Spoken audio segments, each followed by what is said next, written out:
राम राम जी। पोथी परपट जगमुआ पंडित भयानक होए, डाई आकर प्रेम का बड़े से पंडित होए। कबीर जी इस दोहे में कहते हैं कि ग्रंथ पढ़ पढ़ के तो जग पागल हो गया। इस संसार में बहुत सारे लोगों ने बहुत सारे ग्रंथों का अध्ययन किया, पंडित भयानक हुए, लेकिन उन ग्रंथों को पढ़ के कोई पंडित बन गया हो या किसी ने परमात्मा को प्राप्त कर लिया हो, केवल ग्रंथों का अध्ययन करके ये देखने में नहीं आता। डाई अक्षर प्रेम का पढ़े सो पंडित होए। लेकिन अगर कोई व्यक्ति डाई अक्षर प्रेम के पढ़ लेता है और उसको अपने जीवन में उतार लेता है तो वो पंडित बन जाता है, वो भक्त बन जाता है।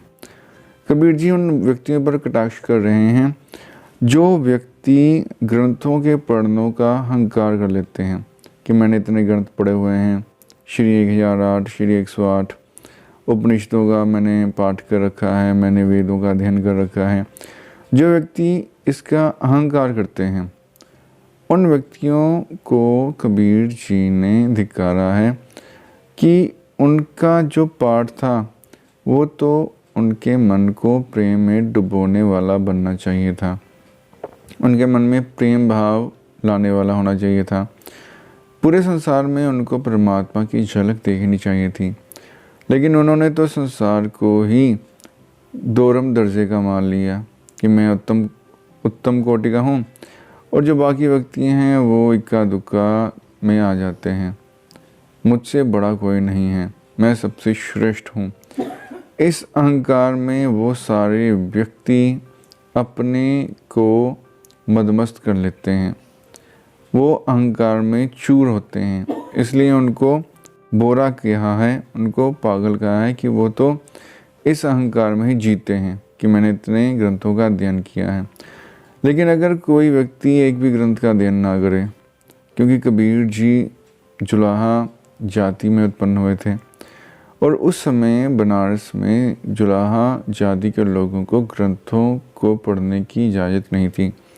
वेद पाठ करना और सुनना केवल ब्राह्मणों का अधिकार था, उच्च जाति के लोग ही कर सकते थे।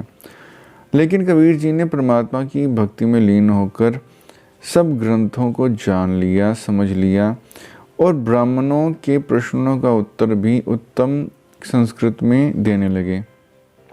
तो पंडित बड़े हैरान होते थे। ये सब ज्ञान कबीर जी ने कहाँ से प्राप्त किया? कबीर जी ने परमात्मा की भक्ति से ये सब ज्ञान प्राप्त किया, क्योंकि सब ज्ञान का दाता परमात्मा है। अगर उसके साथ जुड़ गए तो हर तरह का ज्ञान हमें प्राप्त हो जाएगा। तो कबीर जी कहते हैं कि मैंने ये जो ज्ञान है प्रेम से प्राप्त किया है, किसी ग्रंथ का अध्ययन करके नहीं। और मैं ये सच कह रहा हूँ कि अगर कोई परमात्मा से प्रेम करेगा तो वो भी ये अनमोल ज्ञान प्राप्त कर लेगा। धार्मिक ग्रंथों का अध्ययन करना चाहिए, बहुत अच्छी बात है, लेकिन धार्मिक ग्रंथों के अध्ययन का अहंकार नहीं करना चाहिए, ये बहुत बुरी बात है। धार्मिक ग्रंथों में जो सिद्धांत लिखे हैं, जो लोगों पर दया करने लिखी है, उसको अपने जीवन में उतारना ज़रूरी है। कबीर जी ने इस बात पर जोर दिया है। धन्यवाद।